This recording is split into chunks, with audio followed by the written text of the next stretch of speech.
Xin chào anh em, hôm nay mình cho anh em xem bẫy tự động của mình. Hôm nay lại mình đã thấy được mấy con rồi.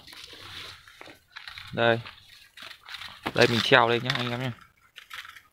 Rồi, 3 con. Rồi mình bỏ xuống anh em xem.